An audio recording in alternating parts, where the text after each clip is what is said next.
Did you ever wonder what it was like to wear a crown, hold immense power, and still dedicate your life to something far beyond earthly riches? Have you ever thought about the women who ruled empires, navigated treacherous courts, and still became known for their profound goodness? For over 1,000 years, from the 3rd to the 14th centuries, some of the most powerful women in history did just that. Number 9. Saint Helena. The Roman Empire in the late 3rd century was a place of immense power and sprawling territories, a world of shifting alliances and grand ambitions.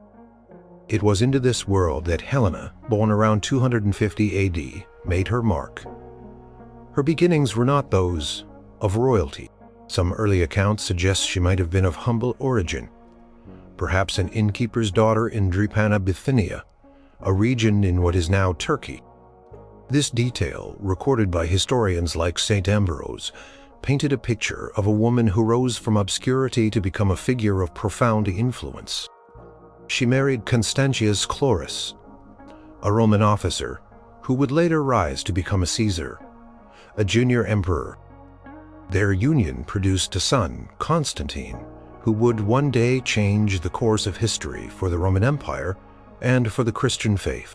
Life for Helena took a dramatic turn when Constantius, for political advancement, set her aside to marry Theodora, the stepdaughter of Emperor Maximian. Helena, however, maintained a close bond with her son. When Constantine himself became emperor, he never forgot his mother. He honored her with the title of Augusta, effectively making her an empress.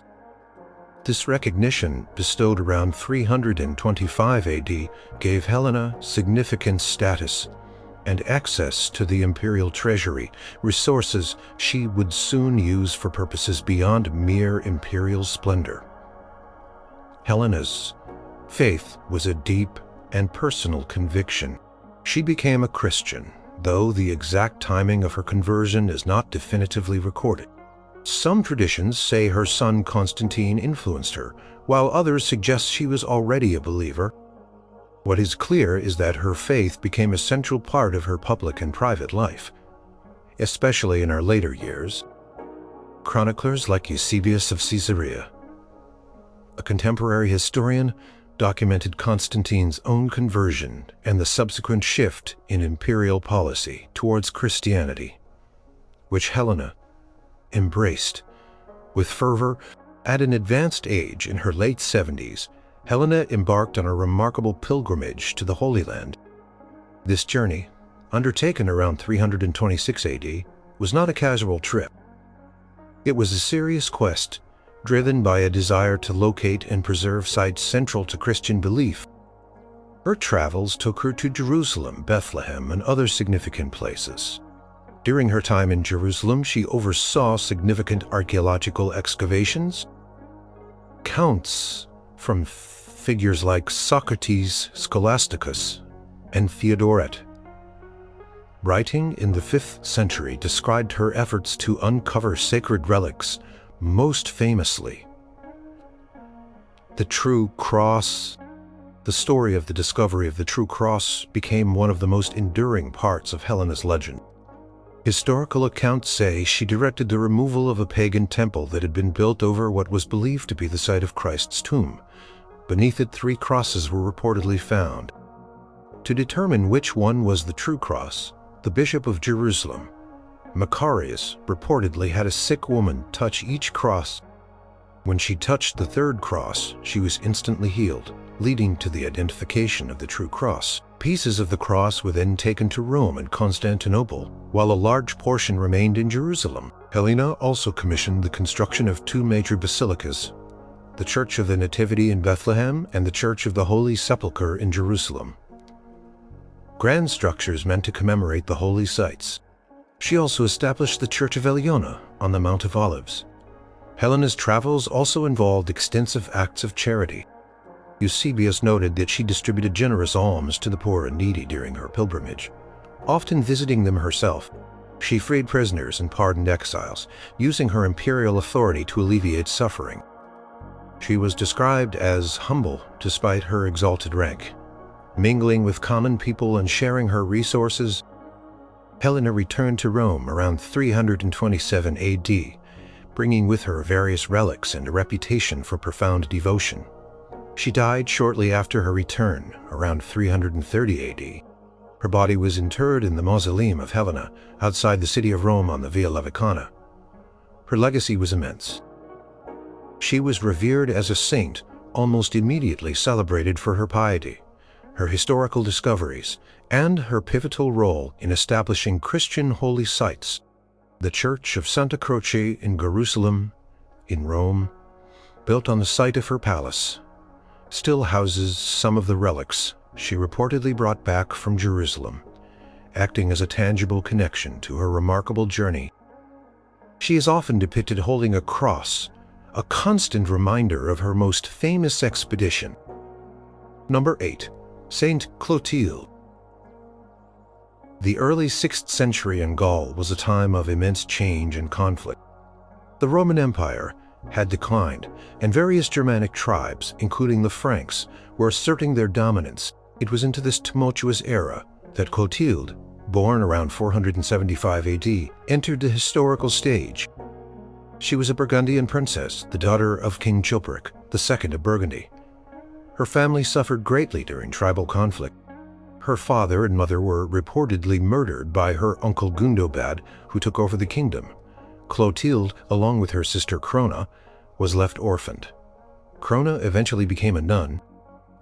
Clotilde, however, was destined for a different path, one that would dramatically reshape the religious landscape of Western Europe.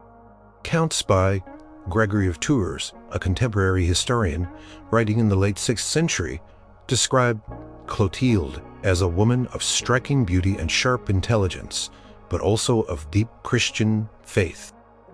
This was significant because the Burgundians, though Christian, were primarily Arian Christians, a different theological tradition than the Nicene Christianity adopted by Clotilde. The Franks, on the other hand, were still largely pagan. Around 493 AD, Clotilde received a marriage proposal from Clovis I, the formidable king of the Salian Franks. Clovis was a powerful and ambitious warrior, but he was a pagan. The marriage was likely arranged for political reasons to solidify an alliance between the Franks and the Burgundians. Despite the political motivations, Clotilde reportedly saw this as an opportunity to introduce her faith to the Frankish court, and more importantly, to her husband. From the very beginning of their marriage, Clotilde worked tirelessly to persuade Clovis to convert to Christianity. She spoke to him about the Christian God, describing the miracles attributed to him, and the message of the Gospels. Gregory of Tours recounts how she tried to have their first son baptized, but the child died soon after. A fact Clovis attributed to his wife's God. When their second son was born, Clotilde insisted on his baptism as well. This son also became ill, but Clotilde prayed for his recovery, and he eventually recovered, which reportedly impressed Clovis, though he remained unconvinced. The turning point came during a pivotal battle. The Battle of Tolbiac, fought around 496 AD, against the Alemanni. Clovis's Frankish forces were reportedly on the verge of defeat. In desperation, Clovis reportedly called out to the god of Clotilde, promising to convert if he was granted victory. As the story goes, the tide of the battle turned, and the Franks achieved a decisive victory. True to his word, Clovis prepared for baptism. Clotilde, filled with joy, arranged for Bishop Remigius of Reims to instruct her husband in the Christian faith.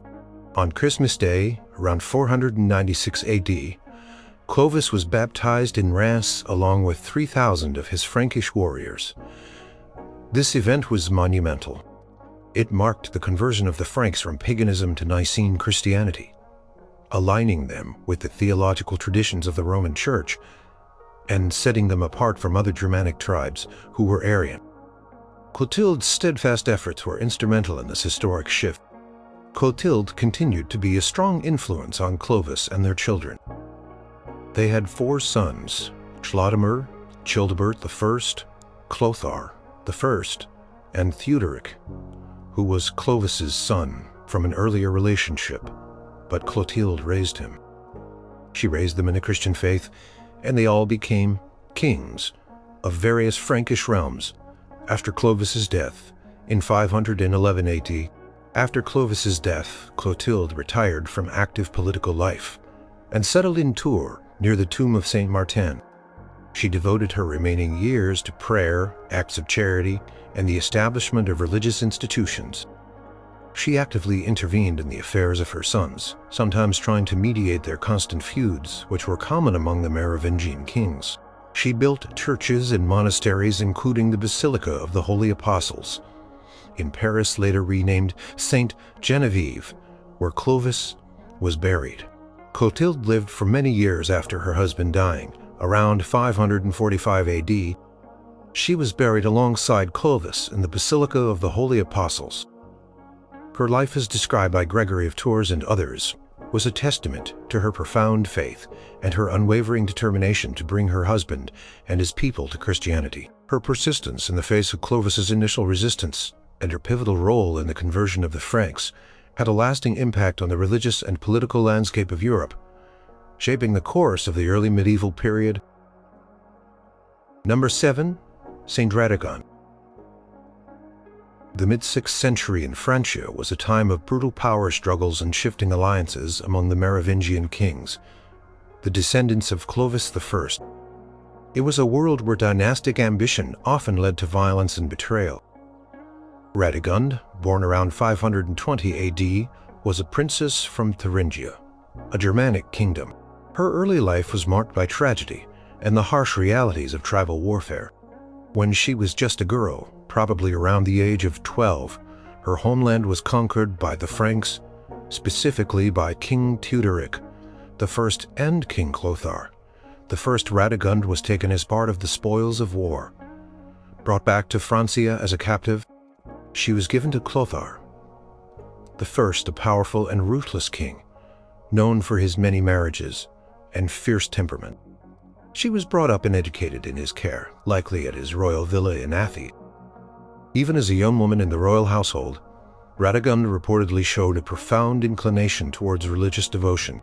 Accounts by her contemporary biographers, especially the poet Venantius Fortunatus and the nun Botanivia, describe her piety from an early age, her commitment to prayer, and her acts of charity. She was said to prefer attending church services over lavish courtly events. Around 540 AD, Clothar I decided to marry Radegund, making her one of his several queens. Despite her royal status, her life at court was reportedly not one of ease. She was often a reluctant participant in the political machinations and the often violent lifestyle of the Merovingian court. She continued to practice her religious devotions, reportedly refusing to wear fine clothes, opting instead for simple garments, and spending much of her time in prayer and study. She also devoted herself to caring for the poor and the sick, often personally tending to them, a practice that was unusual for a queen of her time. Gregory of Tours, another contemporary historian, also mentions Radegund's saintly character. The turning point in Radegund's life came around 550 AD with a horrific event. Clothar I murdered her brother Hermanfrid, the last male heir of the Thuringian royal line. This act, a political assassination, deeply traumatized Radegund. It was the final straw that led her to seek an end to her royal marriage and dedicate herself entirely to God. She approached Bishop Medard of Noyon and requested to be consecrated as a deaconess, effectively renouncing her queenly status and her marriage vows. Clothar, despite his often brutal nature, reportedly allowed her to do so, perhaps out of some respect for her piety or desire to avoid outright conflict with the church. After her consecration, Radegund left the royal court and settled in Poitiers. Her desire was to establish a monastery for women, a place where they could live a life of prayer and spiritual discipline, free from the world's pressures. She sought the support of King Clothar and later his son Sigebert I to provide land and resources for this undertaking. Around 557 AD, she founded the Abbey of the Holy Cross in Poitiers, making it one of the first major women's monasteries in Western Europe. Radegund chose not to be the abbess herself, instead appointing her friend and disciple, Agnes, to lead the community. Radegund lived as a simple nun within the monastery, strictly adhering to the monastic rule. She performed menial tasks, cared for the sick, and engaged in deep spiritual practices. Venantius Fortunatus, who became the abbey's chaplain and wrote her biography, documented her austere lifestyle, her fasting, her acts of penance, and her profound compassion for others. One of the most significant events during her time at the abbey was her acquisition of a relic of the True Cross from the Byzantine Emperor Justin II. This relic, sent by the emperor, was brought to Poitiers in 569 AD. With great ceremony, the abbey was named Holy Cross. In its honor, Fortunatus composed the famous hymn, Vexilla Regis Prodeunt. The royal banners forward go, for the occasion of the relic's arrival. Radegund also became known as a patron of learning and the arts. Her abbey was a center for intellectual activity, fostering a love for books and spiritual literature. She died in Poitiers around 587 AD and was buried in the Abbey of the Holy Cross. Her funeral was attended by many, including Gregory of Tours. Her life from captive princess to reluctant queen to devout nun left a lasting legacy of monasticism and female spiritual leadership in early medieval France. Number 6. Saint Baffil. The 7th century in Francia was a period of intense political struggle and declining royal authority, often described as the era of the do-nothing kings, rois fainéants. Real power often rested with the mayors of the palace. It was into this complex world that Bathilde, born around 626 AD, arrived. Her origins were humble. She was an Anglo-Saxon, possibly from a noble family, but captured during a raid and sold into slavery in Francia. Her early life was one of servitude in the household of Irkenold, the powerful mayor of the palace, for King Clovis II of Neustria and Burgundy. Even as a slave, Bathilde reportedly impressed those around her with her intelligence, humility, and beauty. Erchinoald was reportedly so smitten with her that he considered marrying her. However, Bathilde, perhaps through humility or a desire to avoid such a prominent position, reportedly helped him choose another bride, thus maintaining her place in the household. Her quiet demeanor and piety were noticed. Around 649 AD, her life took a dramatic turn when King Clovis II, himself quite young, encountered her. He was reportedly captivated by her virtue and grace, and decided to marry her. This was an extraordinary ascent for a former slave to become the Queen of Neustria and Burgundy. Bathilde embraced her new role with a strong sense of duty and piety. She gave birth to 3 sons, Clothar III, Childeric II, and Theuderic III, all of whom would eventually become kings of different Frankish realms. As Queen Bathilde began to use her considerable influence to address some of the pressing social issues of her time, one of her most significant reforms was her active work to suppress the slave trade. Accounts from her Vita, written shortly after her death, describe her efforts to redeem captives and prevent the sale of Christians as slaves. This was a remarkable and progressive stance for the era, and it shows her deep compassion. She also became a major patron of monasteries and churches. She founded 2 important monastic institutions, the Abbey of Corbeil in Picardy for men, established around 657 AD, and the Abbey of Chelles near Paris for women, established around 658 AD. Chelles in particular became a renowned center for learning and female religious life. Under her patronage, she endowed these foundations with land and resources, ensuring their stability and influence. Her work in promoting monasticism contributed significantly to the spiritual and intellectual life of the Frankish kingdom. When King Clovis II died prematurely, around 657 AD, Bathilde found herself in an even more powerful position. Her eldest son, Clothar III, was still a child, and Bathilde became regent, ruling on his behalf. This period of regency from around 657 to 664 AD is often considered a time of stability and effective governance in Neustria. She reportedly appointed capable and devout officials to key positions, such as Saint Owain as Bishop of Rouen and Saint Eloy as Bishop of Noyon. As regent, Baffil continued her reforms. She worked to curb simony, the buying and selling of church offices, and encouraged the election of bishops based on merit rather than wealth or political influence. She also reportedly worked to reduce the burden of taxes on the poor and to strengthen the judicial system. Her rule, as described by later chroniclers, was characterized by justice and mercy. Around 664 AD, Baffil decided to retire from public life. She reportedly recognized that her sons were old enough to rule and that her continued presence might invite political intrigue. She chose to withdraw to the Abbey of Chelles, the monastery she had founded for women. There she lived as a simple nun, relinquishing all the trappings of her queenly status. She took no special privileges, performing menial tasks alongside the other nuns. Her vita emphasizes her humility, her devotion to prayer, and her continued service to the poor and sick even within the monastery walls. Bathilde died peacefully at Chelles around 680 AD. Her transformation from slave to queen to humble nun demonstrated a profound commitment to her faith and a dedication to justice and charity that transcended her various stations in life. Her legacy included the abolition of the slave trade in Francia and the establishment of influential monastic centers that continued to shape the cultural and religious landscape for centuries. Number 5. Saint Kunagunda of Luxembourg.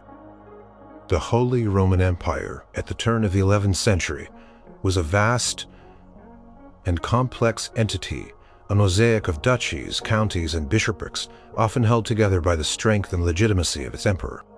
Kunagunda, born around 975 AD, was a member of the powerful Salian dynasty, daughter of Siegfried, the first Count of Luxembourg. Her noble birth gave her connections across the Germanic lands. She was known for her deep piety and her strong resolve from a young age. Around 998 AD, Kunigunda married Henry IV, Duke of Bavaria, who would later become Henry II, Holy Roman Emperor. Their marriage was reportedly one of deep mutual respect and shared devotion. Chronicles of the time, including Thietmar of Merseburg's Chronicon, often highlighted their commitment to a chaste marriage, reportedly a decision they made together out of religious conviction. This detail, though debated by some later historians, underscored their profound spiritual bond and their desire to dedicate themselves fully to God, even within a political union. When Henry became King of Germany in 1002 AD and later Holy Roman Emperor in 1014 AD, Kunigunda was crowned Queen and Empress alongside him. She was actively involved in the affairs of the empire, not just as a ceremonial figure. She reportedly served as a trusted advisor to her husband, offering counsel on political matters and often influencing his decisions, particularly concerning church appointments and the establishment of religious foundations. Kunigunda shared Henry's vision for strengthening the church within the empire. She was a prominent patron of monasticism and church building. One of her most notable acts was the foundation of the Benedictine monastery of Kofungen in Hesse, Germany. She personally oversaw its construction and endowment, dedicating it to the Virgin Mary and the Holy Cross. She invested considerable resources in ensuring its stability and spiritual well-being. The monastery at Kofungen became a significant center of religious life and learning. Her acts of charity were also widely noted. She reportedly dedicated herself to caring for the sick and the poor, often personally distributing alms and visiting hospitals. Accounts describe her willingness to use her royal treasury to alleviate suffering rather than for personal luxury. She was often depicted as humble and compassionate despite her exalted status. Throughout their reign, both Henry and Kunigunda faced challenges, including political opposition and rebellions. During one period of unrest, when Henry was ill and the empire was in turmoil, Kunigunda reportedly took an active role in governing, demonstrating her competence and strength as a ruler. A famous story connected to Kunigunda involves an accusation of infidelity. According to legend, she was slandered by her enemies, who accused her of adultery. To prove her innocence, she reportedly underwent an ordeal by fire, walking barefoot over red-hot plowshares without being burned. While this account is largely considered a hagiographical embellishment rather than a historical fact, its inclusion in her vita emphasized her purity and the public perception of her virtue. After Henry II's death in 1024 AD, Kunagunda's actions further demonstrated her commitment to her faith. She acted as regent for a short period while the succession was being settled, ensuring a smooth transition of power. Once Conrad II was elected emperor, Kunagunda fulfilled a promise she had reportedly made to God. On her husband's first anniversary of death, in 1025 AD, she formally renounced the world and entered the Benedictine monastery of Clotilde, the very institution she had founded. She lived there as a simple nun, choosing to reside in the humblest of cells and performing the most ordinary tasks. She remained at Clotilde for the rest of her life, reportedly serving the other nuns and living a life of strict asceticism. She died on March 3rd, 1033 AD, and was buried beside her husband in Bamberg Cathedral. Her life was characterized by a rare blend of royal power and profound personal humility, illustrating a deep commitment to spiritual ideals amidst the complexities of medieval rulership. Number 4. Saint Adelaide of Italy. 10th century in Europe was a period marked by political fragmentation, Viking raids, and the slow re-emergence of powerful kingdoms. Italy, in particular, was a chaotic landscape of warring factions and competing claims to its crown. It was into this tumultuous environment that Adelaide, born around 931 AD, arrived. She was a Burgundian princess, daughter of King Rudolph II of Burgundy. From a young age, she was a figure of political importance due to her royal lineage. At the age of 16, around 947 AD, Adelaide was married to Lothair II, King of Italy. This marriage was short-lived. Lothair died mysteriously just a few years later in 950 AD. Many suspected that Berengar II of Ivrea, a powerful Italian nobleman who sought to usurp the Italian throne, had poisoned him. Following Lothair's death, Berengar moved to consolidate his power. He attempted to force Adelaide to marry his son Adalbert in order to legitimize his claim to the throne and prevent her from potentially marrying a rival claimant. Adelaide fiercely resisted this forced marriage.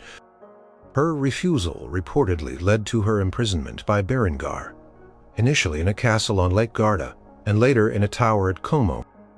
Accounts from contemporary chroniclers like Hatzvitha of Gandersheim, a poet and dramatist of the era who wrote a Vita of Adelaide, describe her suffering during this period, her perseverance, and her reliance on prayer. She managed to escape her confinement, reportedly, with the help of a priest named Martin, and sought refuge in the fortress of Canossa, held by the Bishop Adelard. From Canossa, Adelaide sent an appeal for help to Otto I, the powerful king of Germany, who was increasingly seen as a potential savior of the Italian kingdom. Otto responded to her plea, leading his army into Italy in 951 AD. He rescued Adelaide, and shortly thereafter, in a politically strategic and personally significant move, Otto married her in Pavia. This marriage united the Italian and German crowns and established a new dynasty. Adelaide became Queen of Germany and Italy. Her influence grew further when Otto was crowned Holy Roman Emperor in Rome in 962 AD, making her empress. As Empress, Adelaide played an active role in governing the vast empire. She was a keen politician, known for her wisdom and diplomatic skills. She often acted as an advisor to Otto and later to her son and grandson. She frequently accompanied Otto on his military campaigns and political journeys, demonstrating her presence and involvement in imperial affairs. Adelaide was also a fervent patron of the church and monasticism. She founded numerous monasteries and convents, most notably the Abbey of Saint Saviour at Pavia and the Monastery of Saint Adelheid. In Cologne, she supported educational institutions and encouraged the reform of monastic life. Aiming to revive spiritual rigor and intellectual pursuits, within religious houses. Her acts of charity were widely recognized. She dedicated a significant portion of her wealth and time to assisting the poor, the sick, and those in distress. Accounts describe her personal generosity and her commitment to alleviating suffering wherever she found it. After Otto I's death in 973 AD, her son Otto II succeeded him. Adelaide initially retained significant influence, but her daughter-in-law, Theophanu, a Byzantine princess, grew jealous of her power. This led to a period of tension and conflict at court. Theophanu eventually managed to sideline Adelaide from active political life, forcing her to retire to a monastery for a period. However, after Otto II's premature death in 983 AD, Adelaide returned to the center stage. Her grandson, Otto III, was just a child, and the empire needed a strong hand. Adelaide served as regent for her grandson, initially sharing power with Theophanu. After Theophanu's death in 991 AD, Adelaide became the sole regent, effectively ruling the Holy Roman Empire for her young grandson. During this period, she continued her policies of supporting the Church and maintaining peace and order within the empire. As Otto III grew older, he gradually took over the reins of power. Adelaide finally retired from public life around 996 AD, settling at the monastery of Celt in Alsace, which she herself had founded. She dedicated her remaining years to prayer and charity, continuing her monastic patronage. She died peacefully on December 16, 999 AD, just before the turn of the millennium. Her life, marked by personal suffering, political struggle, and immense power, consistently demonstrated a profound commitment to her faith and a dedication to justice and the welfare of her people. Number 3. Saint Margaret of Scotland. The 11th century in Great Britain was a period of Norman conquest, Anglo-Saxon resistance, and the forging of new kingdoms. Scotland, to the north, was gradually consolidating its own identity and power. It was into this evolving landscape that Margaret, born around 1045 AD, entered the world. She was of royal English and Hungarian descent. Her father, Edward the Exile, was an English prince, a son of Edmund Ironside, who had fled England during the Danish invasions. Margaret spent her early years in Hungary, where she received a religious education and developed a deep personal piety. In 1057, her family returned to England, hoping that Edward would reclaim his rightful place in the succession. However, Edward died shortly after their return. The family found themselves in a precarious position, especially after the Norman conquest of 1066. William the Conqueror's victory at the Battle of Hastings led to widespread upheaval. Margaret, her mother Agatha, and her siblings, including Edgar the Atheling, who had a claim to the English throne, decided to flee. They initially intended to sail back to Hungary, but a storm reportedly blew their ship off course, landing them on the shores of Scotland. This unexpected arrival led to a pivotal meeting. Malcolm III, King of Scotland, welcomed the English exiles. He was reportedly impressed by Margaret's piety and intelligence. Despite her desire to enter a convent, Malcolm proposed marriage. Around 1070 AD, Margaret married Malcolm, becoming Queen of Scotland. The union was not only personally significant, but also politically important, solidifying ties between the Scottish monarchy and the Anglo-Saxon noble families. As Queen of Scotland, Margaret had a profound impact on the kingdom's religious and cultural life. She was known for her deep personal faith, her commitment to prayer, and her knowledge of scripture. Her hagiographer, Turgot of Durham, a monk who served as her confessor and wrote her biography shortly after her death, described her regular fasting, her almsgiving, and her dedication to daily prayer. She reportedly rose early for church services and spent considerable time in private devotion. Margaret used her influence to reform the Scottish Church, which at the time had practices that differed from those of the Roman Church, particularly regarding the observance of Lent, Easter, and the celebration of the Eucharist. She held synods and actively participated in discussions with Scottish bishops and clergy. encouraging them to align with broader European Christian practices. She also worked to promote better education for the clergy and improve the standards of church administration. Her charity was extensive and well documented. She established hospices for the poor and often personally attended to the needs of the sick. She founded ferries for pilgrims traveling to St. Andrews and supported the construction and renovation of churches. She was known for her generosity to the poor, often inviting them to dine with her and sharing her own meals. She also purchased freedom from many English captives who had been enslaved by the Scots. Margaret was also a devoted mother. She and Malcolm had 8 children, 6 sons and 2 daughters. She reportedly took great care in their education, raising them in the Christian faith and ensuring they received a good intellectual foundation. Her influence on her children was significant. 3 of her sons, Edgar, Alexander I, and David I, became kings of Scotland, and all were known for their piety and patronage of the Church. Her daughter Edith, also known as Matilda, married Henry I of England, linking the Scottish royal line to the new Norman dynasty in England. Despite her deep religious focus, Margaret remained actively involved in her husband's reign. She reportedly served as a wise advisor, often softening Malcolm's more impulsive decisions and encouraging justice and mercy in his rule. Her presence brought a refinement to the Scottish court, introducing more sophisticated customs and a greater emphasis on learning. Margaret's final years were marked by sorrow.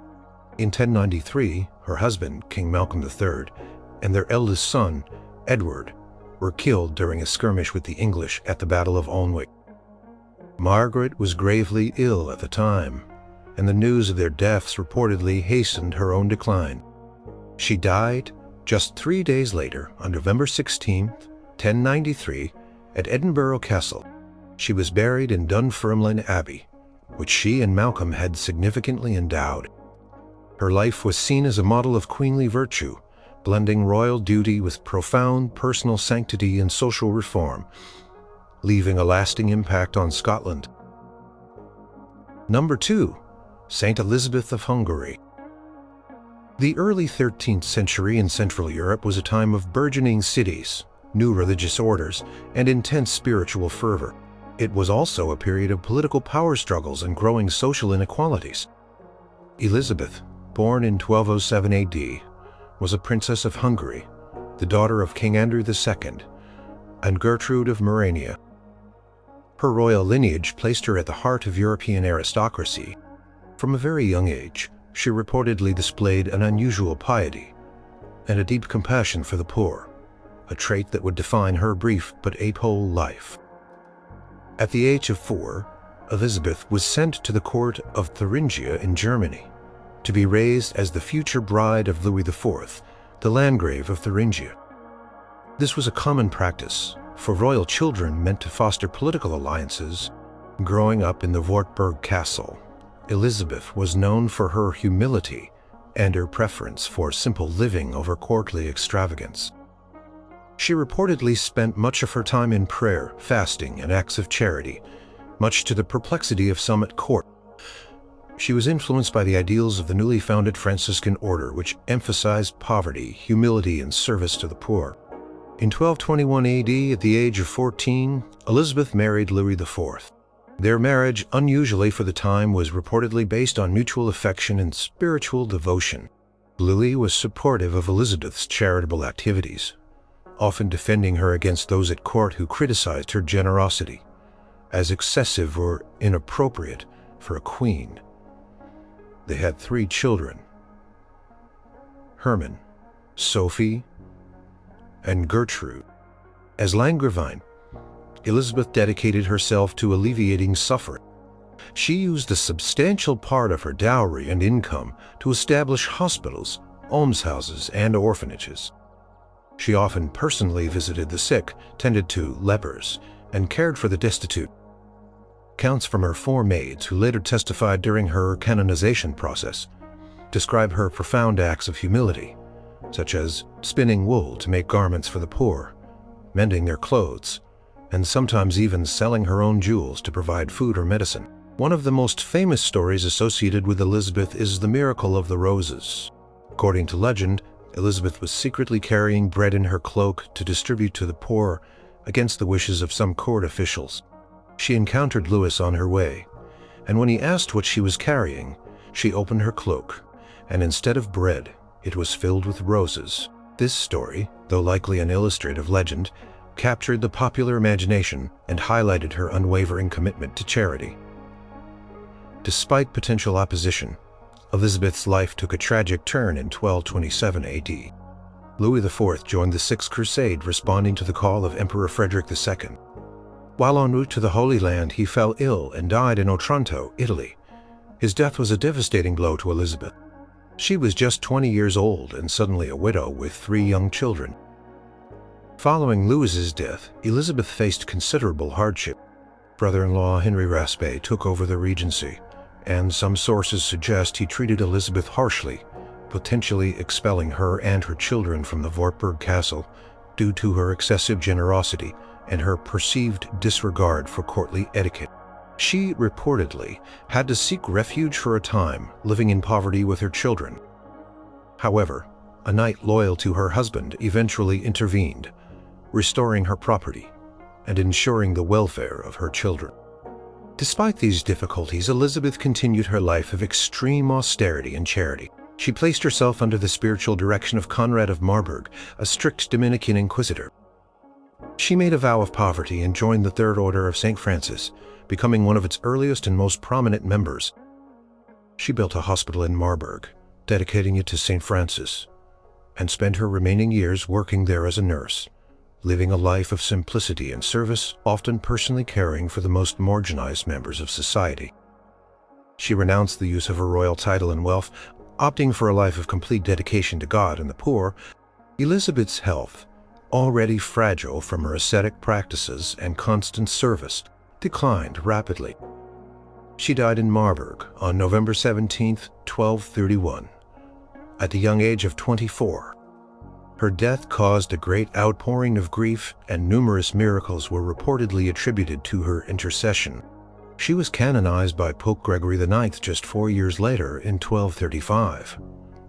A testament to her widespread veneration and the powerful impact of her life, though tragically short, demonstrated an extraordinary dedication to Christian ideals, particularly in her radical commitment to the poor and her renunciation of worldly power.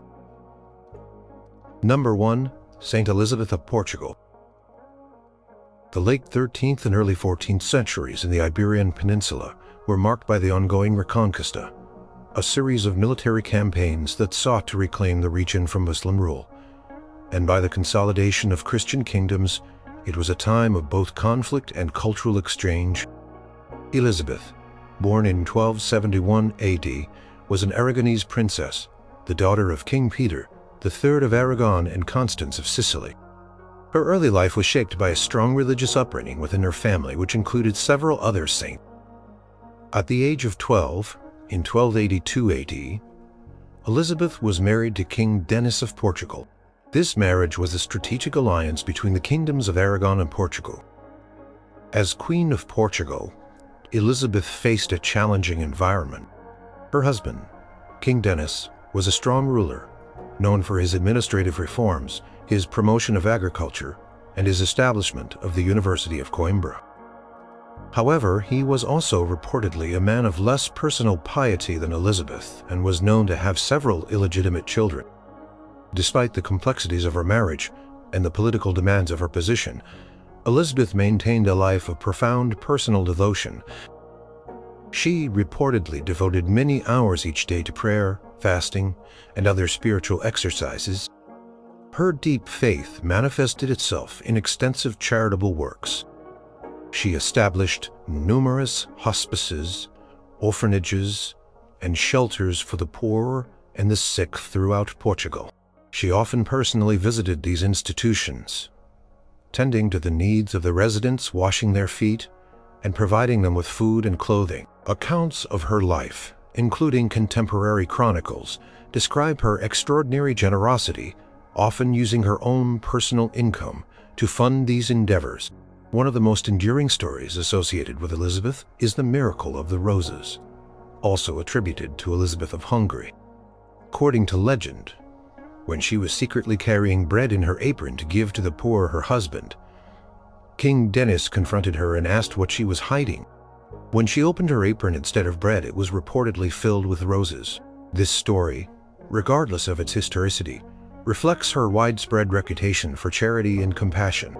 Elizabeth's most significant public role, beyond her charitable endeavors, was her work as a peacemaker. Her husband, King Denis, was frequently engaged in disputes both with his own son, Afonso, and with other neighboring rulers. Elizabeth often stepped in as a mediator, using her diplomatic skills and her moral authority to de-escalate conflicts. She reportedly traveled between warring factions, enduring personal risks to broker peace agreements. For example, she famously intervened to prevent a civil war between Denis and their son, Afonso, riding between their opposing armies to persuade them to lay down their arms. Her efforts reportedly averted several major conflicts, earning her the title Angel of Peace. After King Denis's death in 1325 AD, Elizabeth's life took a significant turn. She immediately made a pilgrimage to Santiago de Compostela, a major pilgrimage site in Spain. Expressing her deep devotion, she then renounced the trappings of royalty, putting aside her crown and royal robes. She joined the Third Order of St. Francis, much like Elizabeth of Hungary, embracing a life of prayer and service. She founded a Franciscan monastery of Poor Clares in Coimbra, where she lived as a simple nun, though she did not take solemn vows, retaining a degree of independence to continue her peacemaking efforts. Even in her retirement, Elizabeth was called upon to intervene in political affairs. In 1336, her son, King Afonso IV of Portugal, was on the verge of war with his son-in-law, King Alfonso XI of Castile, over territorial disputes. Despite her advanced age and frail health, Elizabeth rode on horseback to Estremoz, the border town where the two armies were gathered. Her presence and her impassioned pleas reportedly convinced both monarchs to avert war and sign a peace treaty. Shortly after this last act of peacemaking, Elizabeth fell ill. She died on July 4, 1336, in Estremoz, where she had gone to negotiate the peace. Her body was later transported to the monastery she had founded in Coimbra. Her life demonstrated a remarkable blend of royal duty, personal piety, and active intervention in the political sphere for the sake of peace. Her legacy as a peacemaker, combined with her extensive charitable works, earned her a reputation for extraordinary sanctity.